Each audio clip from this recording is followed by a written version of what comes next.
আমাদের মোহাম্মদপুর সেনাবাহিনীর Basila army camp আজ বিকাল 4:30 জানতে পারে যে বসিলার ভেতরে কিছু সন্ত্রাসী দেশীয় অস্ত্রশস্ত্র নিয়ে কোনো এক জায়গায় স্টকিং করছে এবং তারা কোনো একটা কিছু করার প্রস্তুতি নিচ্ছে। এই ঘটনাটি জানার পরপরই আমরা আমাদের দুটি চৌকস আভিযানিক দল সাথে সাথে আমরা বসিলা আর্মি ক্যাম্প বসিলা থেকে আমরা জেনেভা ক্যাম্পে পাঠাই। সেই জেনেভা ক্যাম্পের ভিতরে গিয়ে প্রথমে তারা কিছু দেশি বড় তলোয়ার, ধারালো তলোয়ার প্রায় 60টির মতো জব্দ করতে পারে এবং সেই সাথে তখন উক্ত স্থান থেকে এরকম কিছু ছোট ছোট স্প্লিন্টার জব্দ করে এবং 3 জন আসামিকে গ্রেপ্তার করতে পারে। উক্ত 3 জন আসামিকে যখন জেনেভা ক্যাম্প থেকে আমাদের বসিলা আর্মি ক্যাম্পে নিয়ে আসার পরে তখন তাদের কাছে জিজ্ঞাসাবাদে তারা কিছু প্রভাব বিস্তার করার জন্য এবং তাদের কিছু ইন্টারনাল গ্যাং ক্ল্যাশ করার জন্য তারা দেশীয় অস্ত্রগুলো রেখেছে বলে তারা স্বীকার করে। তখন আমাদের মনে প্রশ্ন জাগে যে এই স্প্লিন্টারগুলো কী কারণে, এটার নিশ্চয়ই কোনো ইউটিলাইজেশন আছে। তারপর ফার্দার জিজ্ঞাসাবাদ করার পরে একজন স্বীকার করে যে এগুলো ককটেল বোমা বানানোর জন্য ব্যবহার করা হয়। তখন তারা আমাদেরকে স্পটে নিয়ে যাওয়ার জন্য রাজি হয়। তারপর আমরা আমাদের মোহাম্মদপুর থানার সহযোগিতা নিয়ে মোহাম্মদপুর থানার একটি চৌকস আভিযানিক দল এবং আমাদের আরও দুটি দল সহ আমরা রাতের 9:30 অভিযান পরিচালনা করি আবার সেই জেনেভা ক্যাম্পে। তখন অভিযান পরিচালনা করে একটি বাসার দুটি কক্ষ থেকে আরও একজনকে গ্রেপ্তার করা হয় এবং তখন এরকম আরও অনেকগুলো স্প্লিন্টারের প্যাকেট, মোটামুটি প্রায় 4টি প্যাকেট, অনেকগুলো মার্বেল পাথর পাওয়া যায়। তখন তার পাশের কক্ষ থেকে খুব নিরাপদ স্থানে রেখেছে এরকম প্রায় 32টি ককটেল বোমা পাওয়া যায়। ওই ককটেল বোমাগুলো আমরা প্রথমে যাচাই বাছাই করে দেখি। তারপর তার পাশে অনেকগুলো আমরা গান পাউডার দেখতে পাই এবং কিছু সিমেন্ট দেখি এবং একটি ব্লেন্ডার মেশিন পাই। তখন তাদেরকে যখন জিজ্ঞাসাবাদ করা হয় যে এগুলো দিয়ে কীভাবে তারা কি করে, তারা তখন বলে যে গান পাউডারগুলো তারা ব্লেন্ডার মেশিন দিয়ে এগুলো মিশ্রণ করে তারপর সিমেন্ট এবং এরকম যে কিছু মার্বেল পাথর আছে এগুলোকে ব্লেন্ড করে কিছু এরকম লোহার আয়রন প্যারেগ এবং এরকম স্প্লিন্টারের মতো ছোট ছোট আয়রন স্মল বল এগুলো ইউজ করে তারা এই ককটেল বোমাগুলো বানিয়েছে। তো আমাদের সাথে সাথে আমরা আমাদের সেনাবাহিনীর বোমা বিস্ফোরক দল যারা আছে তাদেরকে খবর দেই।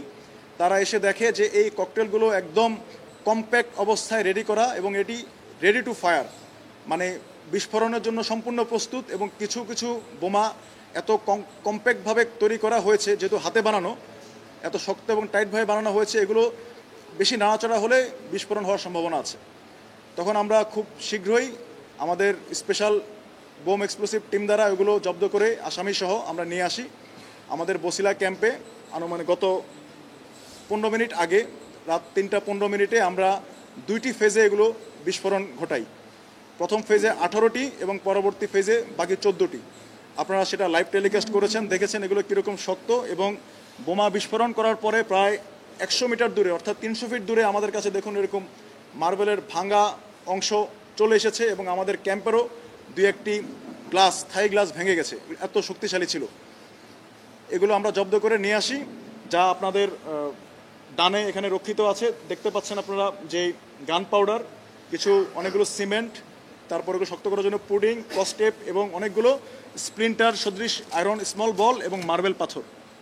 এগুলো তারা 32টা তৈরি করেছে এবং জানতে পেরেছি অল্প কিছুদিনের মধ্যে তারা এগুলো তৈরি করেছে। রিসেন্টলি হয়তো 1-2 দিনের মধ্যে কোনো একটি অঘটন বা কোনো একটি নাশকতা করার পরিকল্পনা তাদের ছিল। আমরা সর্বমোট 4 জনকে গ্রেপ্তার করতে পেরেছি। এই 4 জনের নাম, একজন হচ্ছে রিয়াজ, একজন যার বয়স 26, একজনের নাম শিশু যার বয়স 35, একজনের বয়স শুভ যার বয়স 33 এবং ওই স্পট থেকে একজনকে পাই যার নাম মান্নান, বয়স 28। পরবর্তীতে জানতে পারি জেনেভা ক্যাম্পের ভিতরে মাদক সম্রাট পিচ্চি রাজা নামে একজন মাদক সম্রাট রয়েছে। এই মান্নানকে এলাকাবাসী, আশেপাশের লোকজন বলছিল যে এই মান্নান হচ্ছে পিচ্চি রাজার ক্যাশিয়ার। তার মাদক এবং তার অন্যান্য বোমা এবং অস্ত্র সামগ্রী সে রক্ষা করে এবং গুচ্ছিত করে রাখে। এবং আমরা অন স্পটে মান্নানকে হাতে নাতে পাই এবং তার মাধ্যমে আমরা জানতে পারি যে এগুলো আসলে কিভাবে মিশ্রণ করে কিভাবে বানায়, অথবা তাদেরকে আমরা নিয়ে আসি। এবং এই অপারেশনে আমাদেরকে সার্বিকভাবে সহায়তা করেছে আমাদের মোহাম্মদপুর থানা পুলিশ এবং ডিসি তেজগাঁও মিস্টার মিজান।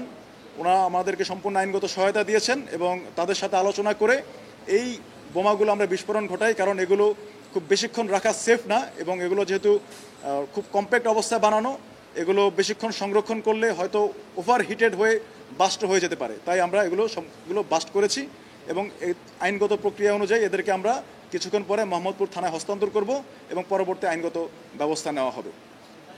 যেই মূল মন্ত্রে বিশ্বাসী সেটা হচ্ছে ইনেট টু সিভিল পাওয়ারে মোতায়েনকৃত সেনাবাহিনী যে এলাকায় থাকবে সে এলাকায় সন্ত্রাসী থাকবে, এটা হতে পারে না। অর্থাৎ সেনাবাহিনী এবং সন্ত্রাসী একই সাথে একই এলাকায় থাকবে, এটা হতে পারে না। হয় সন্ত্রাসী থাকবে অথবা সেনাবাহিনী থাকবে।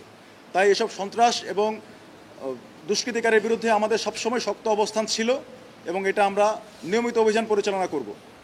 আপনি যেটা বলেছেন যে হয়তো তারা জামিনে বের হয়ে আসবে, আসলে জামিন দেওয়া বা না দেওয়া এটা সম্পূর্ণ আদালতের ব্যাপার, বিজ্ঞ আদালতের ব্যাপার। এই ব্যাপারে আমি কোনো মন্তব্য করতে চাচ্ছি না। বাট আজ যেভাবে হাতে নাতে বিস্ফোরক দ্রব্য সহ ধরা পড়েছে, তো আশা করি আইনগতভাবে তাদের বিরুদ্ধে শক্ত ব্যবস্থা নেওয়া হবে। তাদেরকে গ্রেপ্তার করার জন্য আমরা অলরেডি অনেক তথ্য পেয়েছি।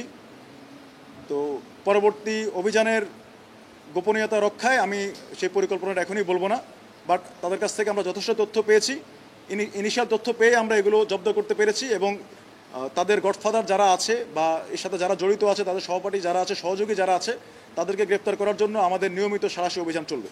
তারা ইনিশিয়াল জিজ্ঞাসাবাদে বলেছে যে জেনেভা ক্যাম্পে মাদক কেনা বেচা নিয়ে তাদের মধ্যে আধিপত্য বিস্তার করাটা প্রয়োজন, মাসেল পাওয়ার দেখানো প্রয়োজন।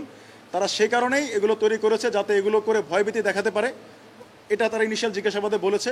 বাট আরও কিছু তথ্য আমরা পাই যেটা আমি এখনই বলবো না, ওইটা আমরা যাচাই বাছাই করে আমরা তারপর ব্যবস্থা নেব। জি, আমি লেফটেন্যান্ট কর্নেল নাজিম, আমি অধিনায়ক 23 ইস্ট বেঙ্গল, যেটা বর্তমানে মোহাম্মদপুর, শেরেবাংলা এবং আদাবর এলাকায় মোতায়েনরত আছে। জি, চুয়া সেলিম, বুনিয়া সোহেল, আরেকটা নাম আছে সেটা হচ্ছে পিচ্চি রাজা।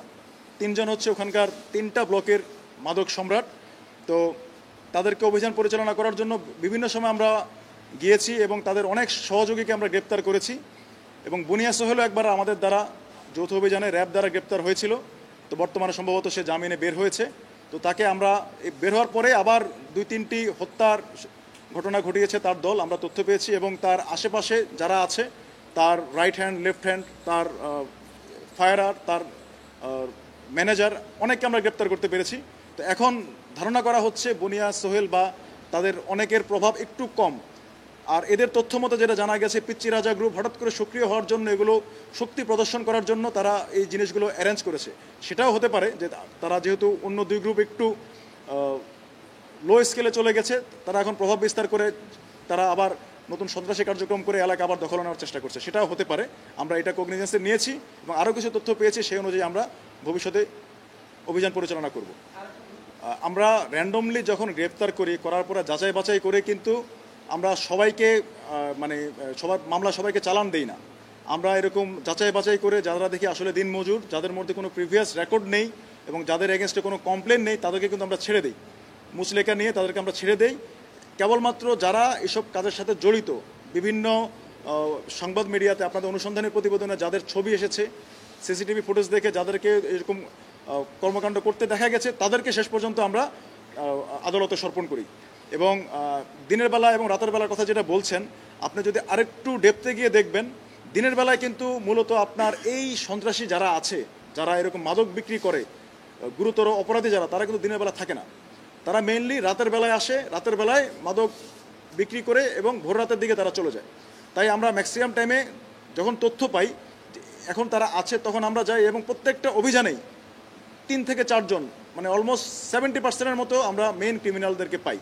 আজকে যেমন আপনারা দেখেছেন যে 4 জনকে আমরা গ্রেপ্তার করেছি, এখানে কিন্তু নিরপরাধ কেউ নেই।